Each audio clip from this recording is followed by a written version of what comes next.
무리가 다시 모여들거늘 예수께서 다시 전례대로 가르치시더니 바리새인들이 그에게와 그를 시험하는데 사람은 양을 부르는 것이 옳으니까. 대답하여 이르시되 모세가 어떻게 너희에게 명하였느냐? 그들은 모세는 이런 근거를 두고 버리기를 허락하였으나.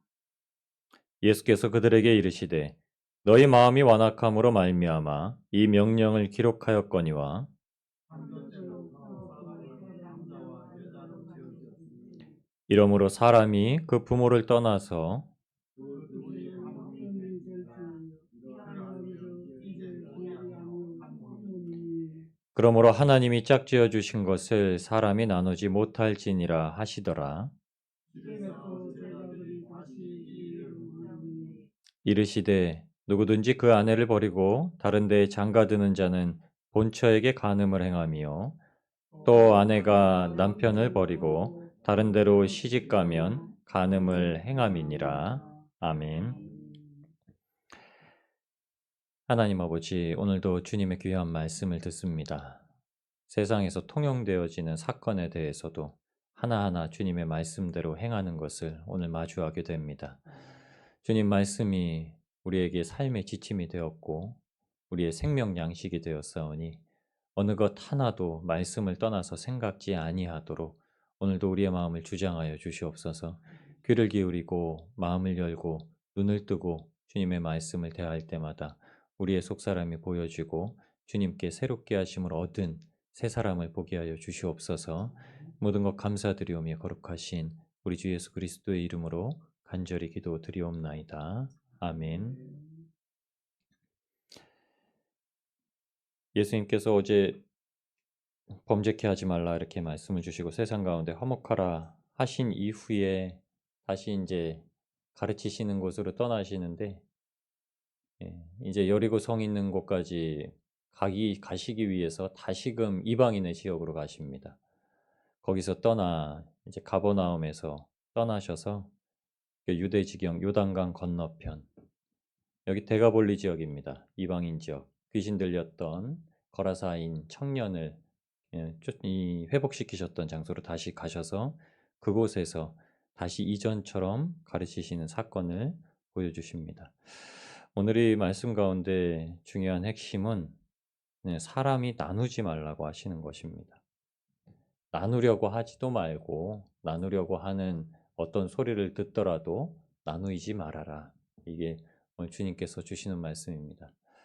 이 가운데 뭐 누구랑 이혼할 생각을 하고 계신 분들이 없을 겁니다. 그러니 문자적으로 이 말씀은 굳이 생략을 해도 될 것 같습니다. 남편이 마음에 안 들거든, 아내가 마음에 안 들거든 참고 용납하시고 갈라치지 마십시오. 네, 그거면 됩니다. 아이고 내랑 너랑 못 살겠다 이 생각 하지도 마시고요. 그 생각 하십시오.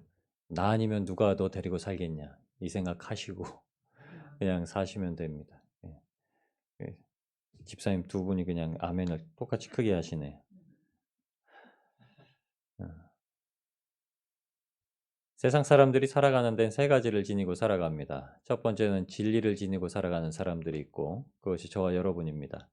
그리고 세상에 예수님을 믿지 못하는 사람들은 비진리를 지니고 살아갑니다. 그리고 예수님을 아는데도 불구하고 진리를 들었음에도 불구하고 무리를 해가면서 살아가는 사람들이 있습니다. 진리는 참된 이치를 아는 것이고 비진리는 참된 이치를 거짓으로 바꾸려는 것이고 무리는 이치 없이 살아가는 겁니다. 그래서 사람이 무리수를 행한다라고 하는 것은 이치가 있음에도 불구하고 그 이치를 벗어나서 살려고 하는 걸 얘기합니다. 특별히 진리를 가지고 있는 사람들은 비진리가 돼서도 안 되고 무리가 돼서도 안 됩니다. 오늘 말씀은 주님께서 주님을 책잡으려고 주님을 시험하려고 나오는 사람들에 대해서 정말로 비진리를 말씀하시는 것을 그 근본부터 다시금 진리로 말씀해 주시는 것이 나옵니다. 자체의 발상 자체가 잘못되어 있다는 것을 주님께서 얘기해 주시는 것 같죠. 질문 자체가 요지가 잘못되었다. 여러분 우리가 신앙생활을 하면서 기도를 통해서도 특별히 예수님께 많은 것을 묻고 신앙의 대답을 얻으면서 살아갑니다. 저와 여러분이 마땅히 주님의 부르심을 받았는데 그 부르심이 무엇이었냐면 단순히 죄 가운데서 건짐받아서 이 땅 가운데 생명을 얻고 살았다라는 것뿐만이 아니라 그것이 참된 진리이며 참된 복이라는 사실을 알고 나오는 겁니다. 그러니까 복을 받지 못한다고 하면은 인생이라는 건 참 허무하기도 하고 불쌍하기도 한 겁니다. 그런데 참된 생명을 얻었다는 것, 진리를 갖고 있다는 것은 정말로 행복한 삶을 이야기합니다. 그런데 그 행복한 삶을 살아가는 데 있어서 정말 우리가 이 진리를 모르는 때에는 진리가 아닌 것으로 주님 앞에 너무나 많이 묻는다는 거죠. 이 빌진리를 주님께서 오늘 저희한테 깨닫게 해주시는 겁니다. 주님께서 나왔을 때 사람들이 책 잡으려고 주님 앞에 했던 질문이 무엇이냐면 과연 이혼하는 것이 옳으냐? 이게 비진리입니다. 세상 사람들은 비진리를 살고 있기 때문에 이혼을 해야 되냐 말아야 되냐를 가지고 논쟁을 하죠.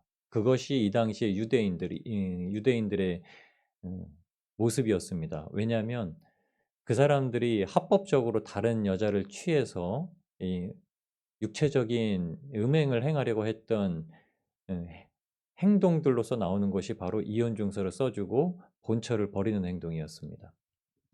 근데 이건 창세로부터 하나님께서 허락하지 않으셨던 일이죠.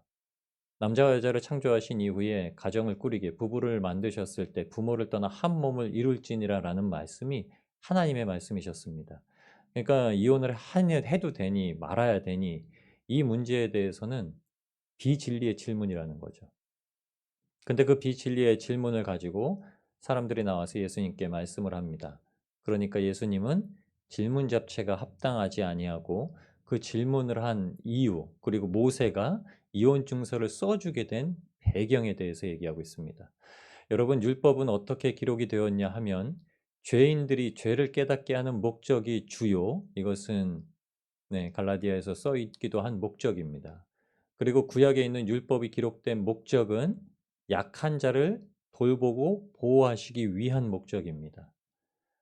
모세가 이스라엘 백성들에게 이혼 증서를 써주게 된 배경이 있습니다. 이혼 증서를 써주면 어떤 것이 일어나냐면 다른 사람의 아내가 될 수 있습니다.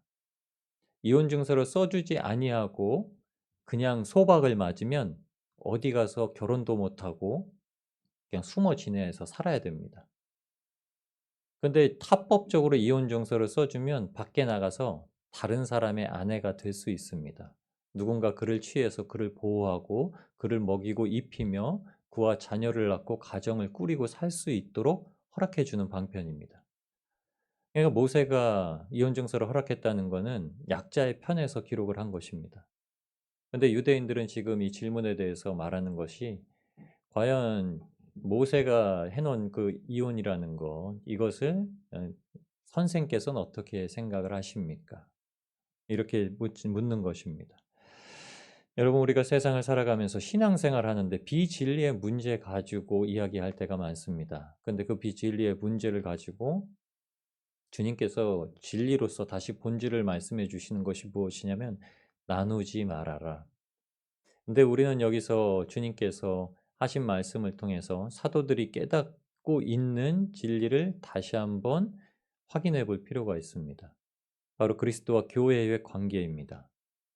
아담과 하와를 만드신 사건, 첫 아담과 그리고 나중 아담으로 오실, 둘째 아담으로 오실 그리스도와 하와를 통해서 죄를 먼저 짓고 떨어지게 된 배경, 바로 교회가 주님 앞에 어떤 합당한 연고로 붙을 수 있는 존재들이 아니지만 그저 예수님의 갚을 수 없는 은혜로 말미암아 부름받아서 한 몸을 이루고 은혜를 입어서 구원을 누리고 살아가게 되는 존재에 대해서 성경에는 특별히 사도 바울은 이야기를 합니다. 그리스도와 교회는 떨어질 수 없는 관계입니다. 그것이 하나님께서 한 몸을 이루도록 허락하신 거기 때문입니다. 그리스도는 교회의 머리가 되셨고 교회는 그리스도의 몸 되었다 이렇게 얘기를 합니다. 그래서 머리로부터 나오는 모든 생각과 사고를 받아서 살아가는 것이 교회입니다. 저와 여러분이 바로 교회입니다. 지체들은 교회의 지체들, 공동체의 지체들은 그 각자가 다 교회라고 부름을 받은 것입니다. 그래서 여러분이 절대 주님과 떨어질 수가 없는데 떨어질 수 없다는 배경에는 무엇이 있느냐 하면 바로 하나님의 갚을 수 없는 크신 사랑, 그리스도의 택하심이 있기 때문에 떨어질 수가 없다라는 겁니다. 임의로 갈라설 수가 없다라고 성경은 우리에게 오늘 말씀해 주고 계시는 겁니다. 이혼 증서라는 표현이 무엇이냐면 소유권을 포기하는 걸 얘기합니다.